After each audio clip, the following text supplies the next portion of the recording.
Hello guys, PC Guy here, giving you a small roundup of the first day at CES. I will be covering the things that caught my eye most in the first day. I am recording this before AMD's Keynote, mind you, so depending on how long it takes, I might not be able to cover it in this video.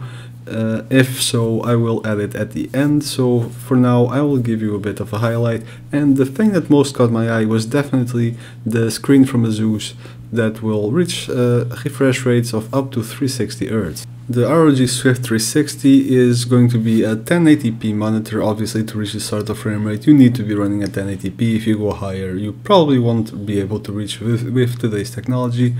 And it is aimed, unsurprisingly, at competitive esports. It's also a G-Sync monitor to enable the adaptive frame rate to be used with NVIDIA graphics cards, and well, today you can also use it with AMD, obviously. And they announced a few other monitors along with this one, most notably a 32-inch 4K monitor with mini LED backlighting that enables it to reach 1.4K nits of peak brightness, which is quite a bit.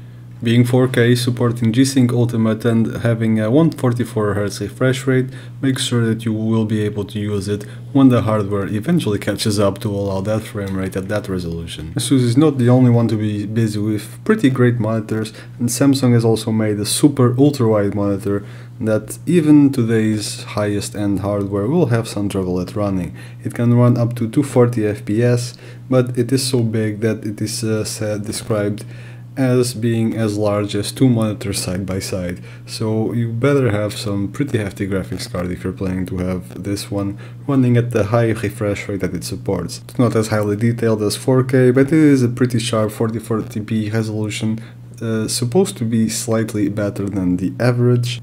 Along with this monitor, Samsung also unveiled a few TVs, most notably some QLED 8K TVs, which are, well, pretty fitting in the day and age that TVs are getting bigger and bigger, so the increase in resolution will definitely give some boost to the detail. Taking a small break from the whole product thing, there is quite a development in the transistor technology that is definitely worth reporting. Samsung has reported having successfully created the first prototype of their 3nm GAAFET, I suppose you can shorten this GAAFET, or gate-all-around, that's what it stands for, technology for building of transistors. This is an improvement over the FinFET, which uses 3 gates around the transistors instead of all around, like the name stands for.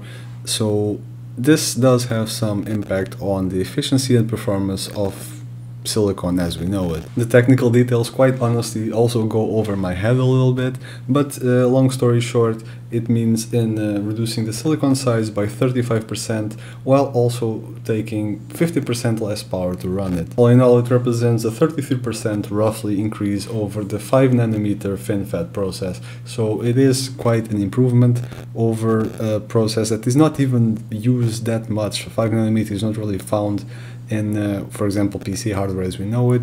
The smallest that we see these days is the one that AMD is using, 7nm, and that's not even EUEV. So this is quite an improvement, and well, Samsung is really trying their best to become one of the biggest players, if not the biggest, in the semiconductor business, and this is definitely a step in the good direction.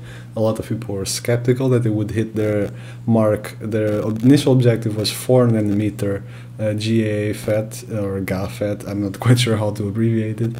Their original goal is 4nm in this process by 2020, and they have managed to have a working prototype on 3nm, so that's definitely better than expected. Other thing worth mentioning is Samsung announcing their Galaxy S10 Lite and Note 10 Lite, as well as Vizio getting into the OLED TV business. Vizio is a quite good brand when it comes to PC monitors, so while I have not personally been able to try one, this keynote was dominated by the Threadripper and laptop markets, with the 3990X being launched with its 64 cores, 128 threads, launching at $3,990 USD.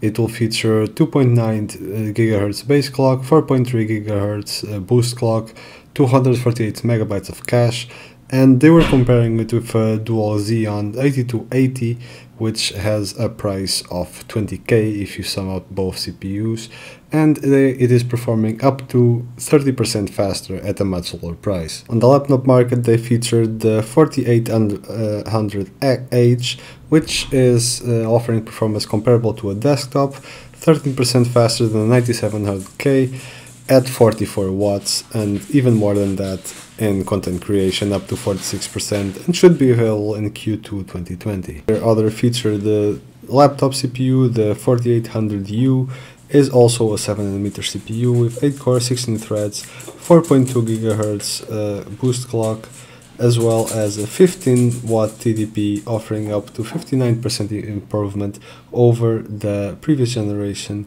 well, current generation actually, i7 1065G7, which has just launched. Compared to that Intel CPU, it has 4% single-threaded performance improvement, 90% multi-threaded performance improvement, and 28% in the integrated graphics department.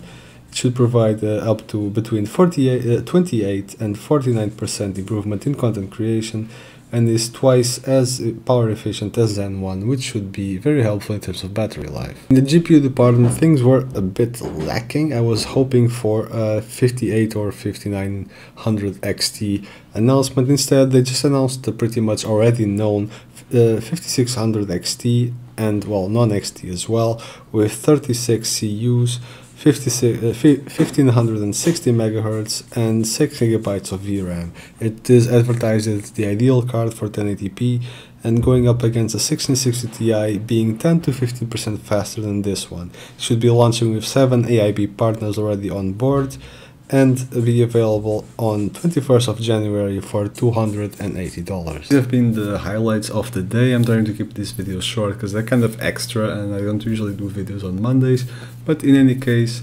hope you guys have enjoyed it. Like I said, hope I have been able to catch AMD's keynote on this video. It kind of depends how long it takes, considering it airs at local time here at 11 and I do work tomorrow, so I might not be in time to actually implement that into this video.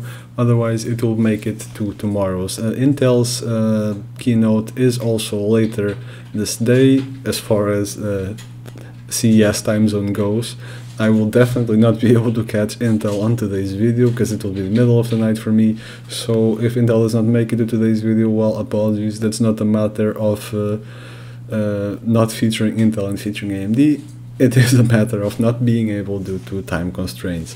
So I will feature that in tomorrow's video. Likewise, if AMD does not really reveal anything groundbreaking, I might just well skip it completely and do it in tomorrow's edition as well. So we'll see how that goes, and hope you enjoyed this video. Drop a comment, tell us what you are most excited for from the announcements from today. Drop a like if you enjoyed the video and consider subscribing to the channel, watching the rest of our content if you would like to see the channel grow, and maybe someday in the far distant future be able to do actual live coverage at CES, which would be quite amazing if I look at where we are today. So you guys have fun and are excited for CES products, because I am pretty excited myself for what AMD, Nvidia and Intel are gonna throw out there, and I'll hopefully see you in the next video.